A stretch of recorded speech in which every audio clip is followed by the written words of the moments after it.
"Stop the surgery! She doesn't have consent!" Victoria's voice cut through the pre-op room like a knife. "Ma'am, we need to proceed. She's hemorrhaging," the doctor said urgently. "I said stop! I have medical power of attorney and I'm saying no. Let nature take its course."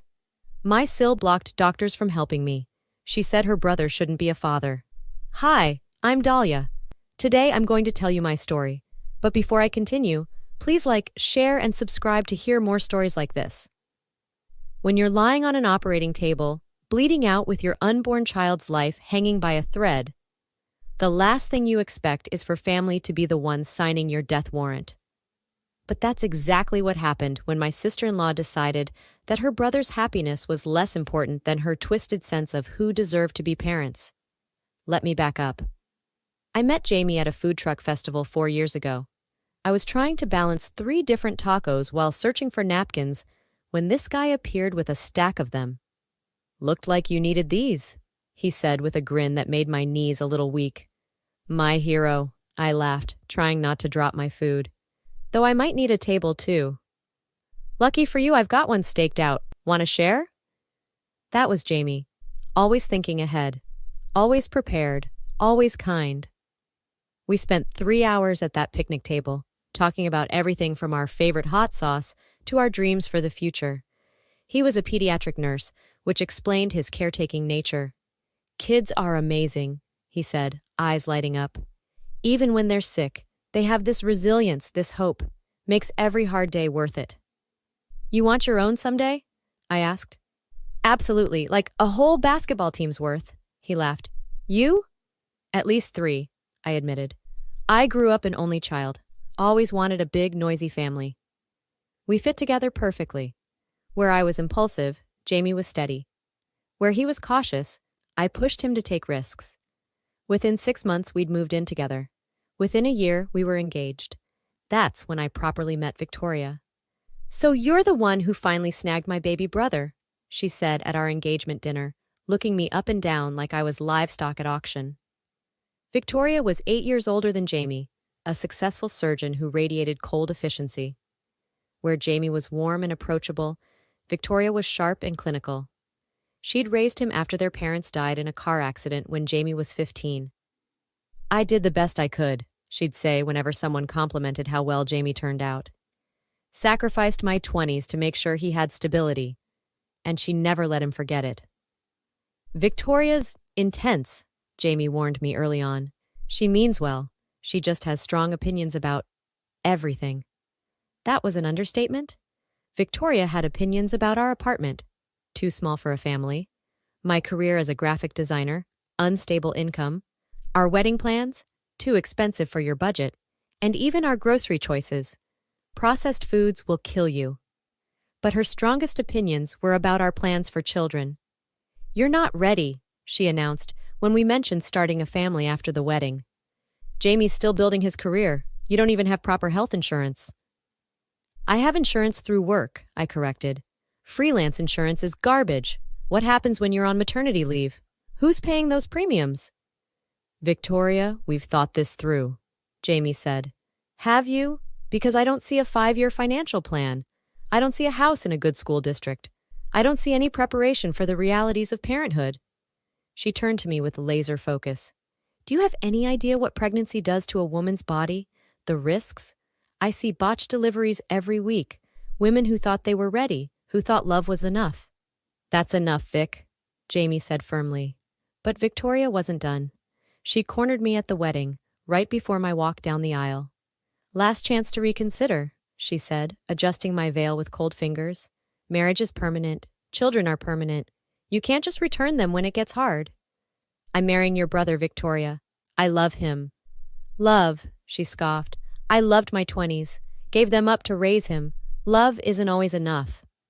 Despite her negativity, our marriage was wonderful. Jamie was everything I dreamed of in a partner supportive, loving, excited about our future. We started trying for a baby immediately, both of us eager for that big, noisy family we dreamed about. But months passed with no success. Tests revealed I had endometriosis, making conception difficult but not impossible. "We'll figure it out," Jamie said, holding me after the diagnosis. "Whatever it takes." Victoria naturally had opinions. This is a sign. Not everyone's meant to be a parent. Have you considered that maybe— Stop, Jamie cut her off. Just stop. But she didn't stop. Every family gathering became a minefield of her passive-aggressive comments about accepting reality, considering other life paths, and Jamie's potential being wasted on childcare. After 2 years and 3 rounds of IVF, we finally got our miracle. I was pregnant. Twins, the ultrasound tech announced, and Jamie and I sobbed with joy. We waited until 12 weeks to tell family, wanting to be sure. Victoria's reaction was unexpected. Twins, she said flatly. High-risk pregnancy, especially with your history. We're being monitored closely, I assured her. By whom? Some suburban OB who delivers 5 babies a year? You need a perinatologist. I'll get you a referral to my colleague at the university hospital. For once, her controlling nature seemed helpful. Dr. Chen was excellent, and Victoria checked in constantly about my care. I thought maybe, finally, she was coming around to the idea of being an aunt. I should have known better. At 20 weeks, things went wrong. I woke up in a pool of blood, Jamie rushing me to the hospital in the middle of the night. Placenta previa, Dr. Chen explained after examination. Both placentas are low-lying. You're on strict bed rest. The babies? I asked, terrified. Still stable. But this is serious, Dahlia. Any more bleeding and we might need to deliver, and at 20 weeks— She didn't need to finish. 20 weeks was too early. Way too early. Victoria appeared within an hour, even though we hadn't called her. I have alerts on your medical file, she explained. Professional courtesy. What's the prognosis? Dr. Chen explained the situation, and Victoria's face went through several expressions before settling on something I couldn't read. I'll monitor the situation, she said. As a medical professional in the family, I should be involved in any major decisions. That's not necessary, Jamie started. It is, Victoria insisted. You're too emotional to think clearly. Someone needs to be objective. The next months were hell.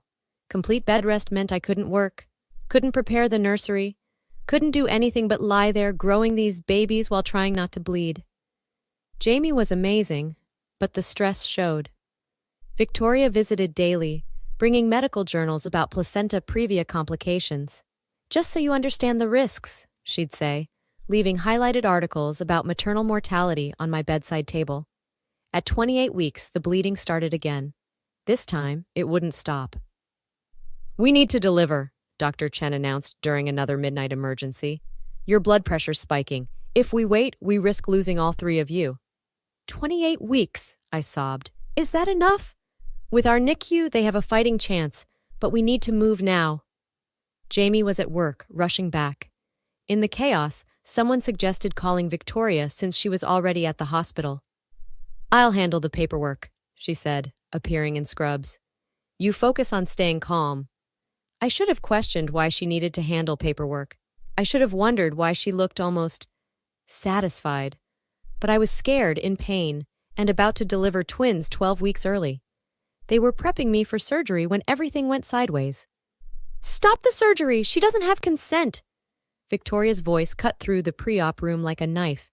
Ma'am, we need to proceed. She's hemorrhaging, the doctor said urgently. I said stop. I have medical power of attorney, and I'm saying no. Let nature take its course. I tried to sit up, but the room spun. What? I never signed. Actually, you did. Victoria produced a document.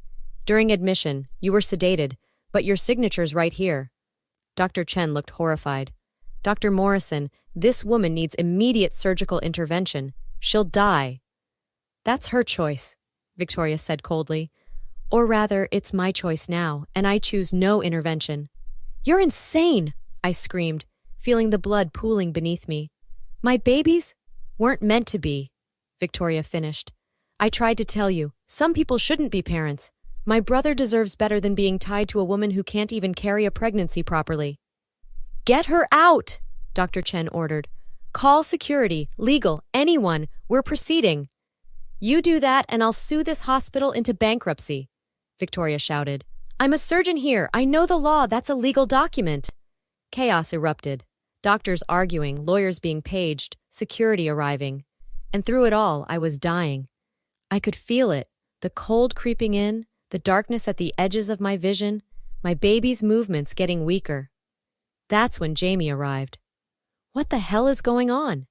He took one look at the scene, me pale and bleeding, Victoria wielding papers, doctors standing helplessly, and understood immediately.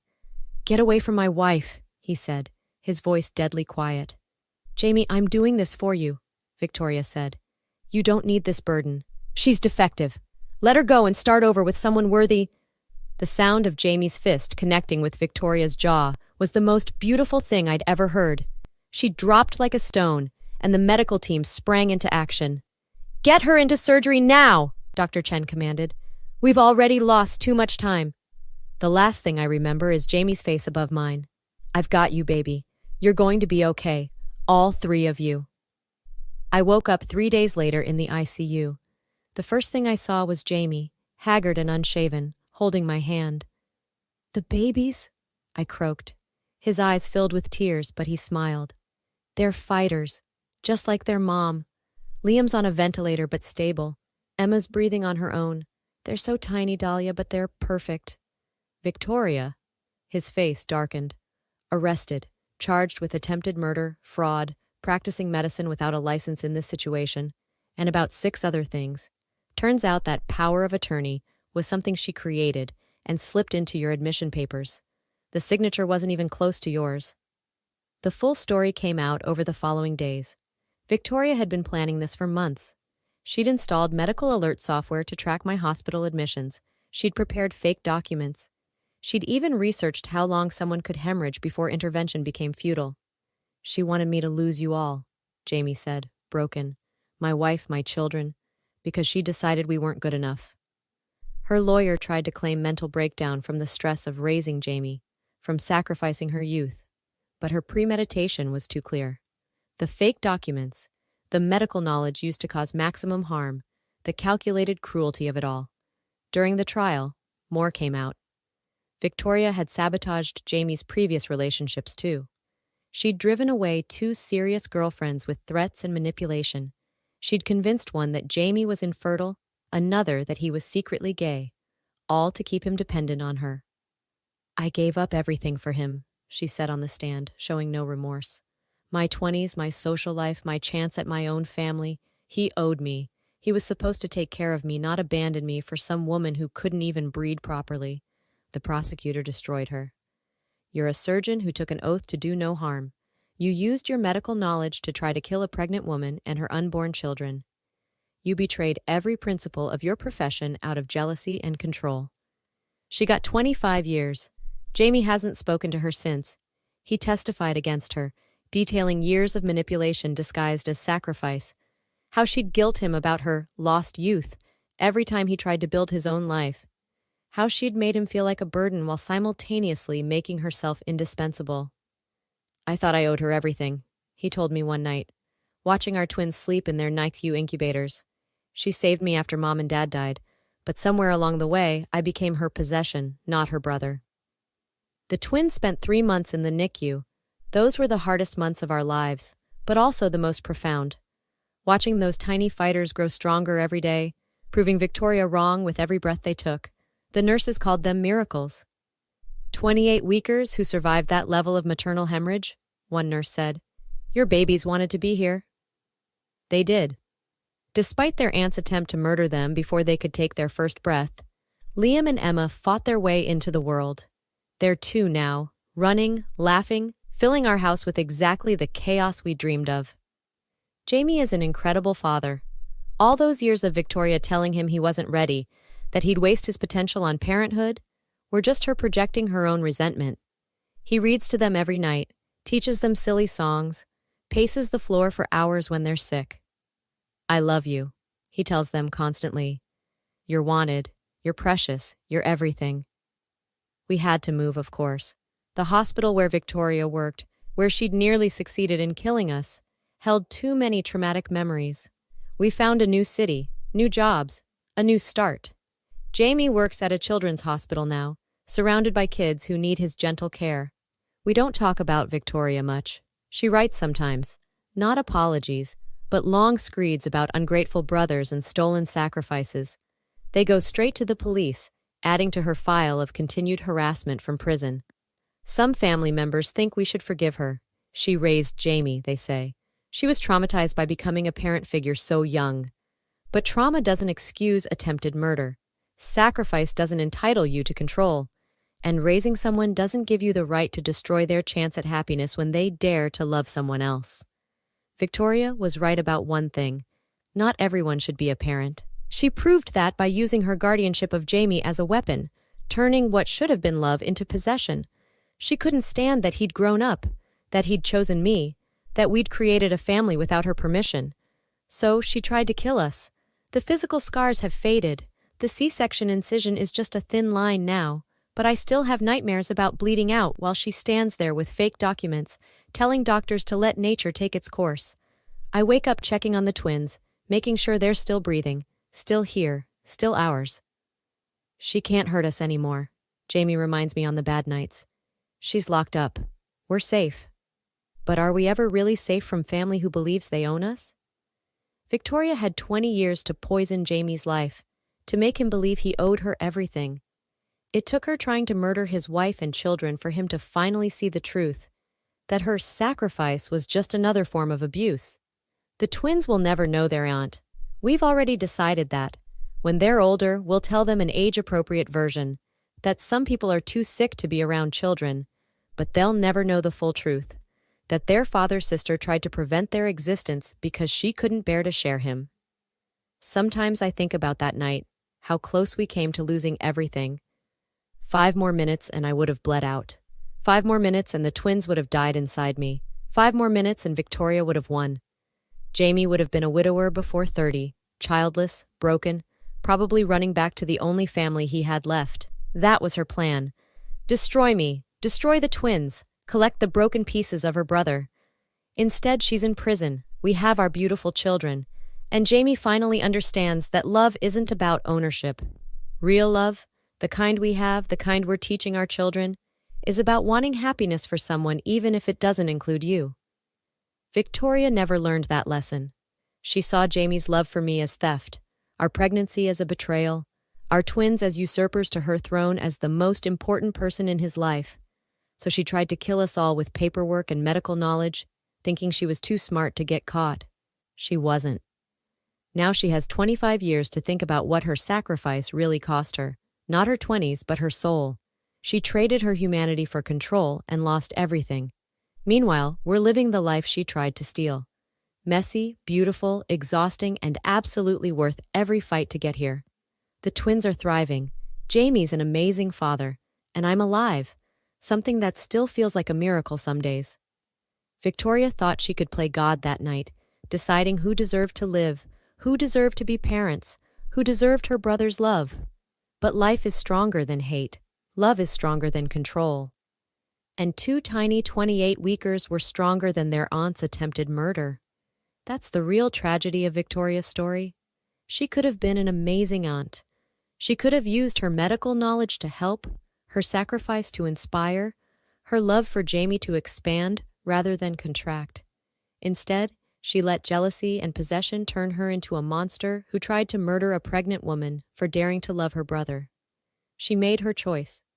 Now she lives with it, in a cell, alone, while we live with ours, in a house full of laughter, toys, and the family she tried to prevent.